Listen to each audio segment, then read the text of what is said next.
me a little bit more about your fear. Okay, so I'm claustrophobic.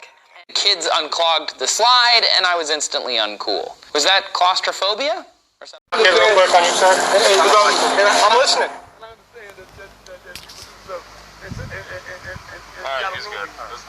ninkan aad ujeedaan waxa weeye George Floyd waa ninkii Mareykanka midooba ee 25 bishii shanaad 2020 Minnesota ay ku dileen Mareykanka booliskiisu marka waxa uu ahaa claustrophobic markan oo kale u fiirso wuxuu ku dhawaaqayaa claustrophobic baan ahay gaarigan hay gelinina waxay marka boolisku leeyeen madaaqadaha dhan hoos baa loo dejinayaa laakiin ma aha yani inaad yani ka awato meeshan marka claustrophobic baan ahay meesha hay geelin karo. Roll the windows down. Hey, listen. Dang, man. Listen.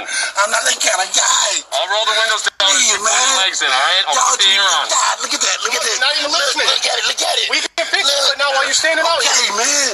God, y'all do me bad, man. Man, I don't want to try to win.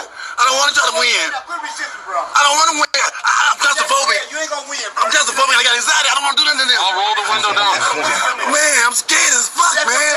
I'm scared, but I'm claustrophobic, man. I'm gonna die. Tan hagan galo.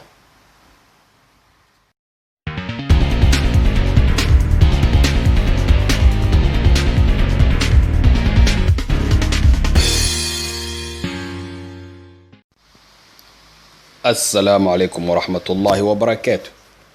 Ku soo dhawaada Somali Healthy Lifestyle one oo caafimaadka wixii quseeya kala xidhiidhan.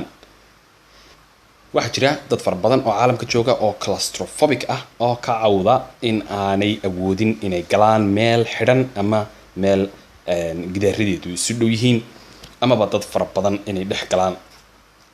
dadkaasi waxa ay waajahaan mushkilada far badan oo caafimaadkooda la xiriira sidoo kale social embarrassment bay dareemaan marka ay maxay arrinkaasi waajahaan. dadkaas ma awoodaan inay elevators ka raacaan, dadkaas ma awoodaan inay gaari yaro aad maxay u kooban ay dhex galaan, inay train ka raacaan, in ay diyaarad ku safraan, in ay migraansa meel oo hoose oo tunnel ah ay galaan, garage-ka baabuurta la dhigo in ay galaan. waxaas oo dhan waxa uu sababtaa in ay galaan xaalad hot flashes ah oo jirkoodu kulaado, xaraaradoodu kor u kacdo, blood pressure-koodu kor u kaco, ay galaan xaalad anfariir iyo firkanax ah oo loo yaqaan panic attacks, in maxay pressure-koodu kor u kaco oo dhididaan oo ay aad u neefsadaan neef tuur badan iyo neef kudis far badan ay galaan. qaarkood maxay xataa waxa qabataa in ay magaranaysa matag iyo waxaas magaranaysa ama labo ay galaan. qaarkood maxay dhulka ku dhacaan oo fainting bay galaan. marka waxaas waxa loo yaqaan waxa weeye claustrophobia. ku soo dhawaada channelka mar labaad ila daawada video. sideed ku garan kartaa inaad claustrophobic tahay oo aad tahay qof ka cawda meel xidhan in uu galo hadad waxyaabaha soo socda isku aragto waxa ay noqonaysaa inaad noqoto qof claustrophobic ah. hadad midalan xamaamka gasho kale aad maxay ka baqanaysaa inaad albaabka soo xidhato waxay kamid tahay inaad claustrophobic tahay. markaba aad diyaarada kugu hareeraysan mad eegaysaa markaba xamaamka taag soo boodisa waxaad markasta ka fikiraysaa inaad fadhiisato meel albaab ku dhow hadii meeshan ay xidhanto masalan si aad u baxsan karto.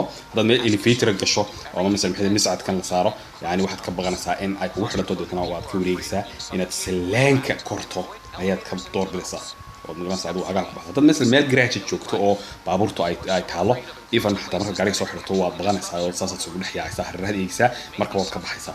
waxay noqonaysaa inaad maxay dareento in oo heart rate-kaagu kor kacsan yahay oo xataa even meel bannaan haddaad xataa istaagto aad baqanayso magaranaysaa aad soconayso meesha bilaad ku dhimataa oo keliya haddaad dhimatana aan cid ku soo gaarin. ishaadu markii ma taagina saasaad maxay u hiraagaysaa afkaagu gariiraya, dibnahaagu way boodboodayaan, dhidid baa saa kaaga da'aya, farahaagu saasay maxay oo magaranaysaa kurbanayaan. waxaa tahay qof 24 saacadood maxay werwerayay oo madaxa saa haysta. haddaba dad waxyaabahan isku aragto waa inaad u tagto qof psychotherapist ah oo doctor ah si uu magaranaysaa oo noloshaada u manage gareeyo si aad 24 saacadood baa u joogto meel bannaan. assalaamu calaykum waraxmatullaahi wa barakaatuh.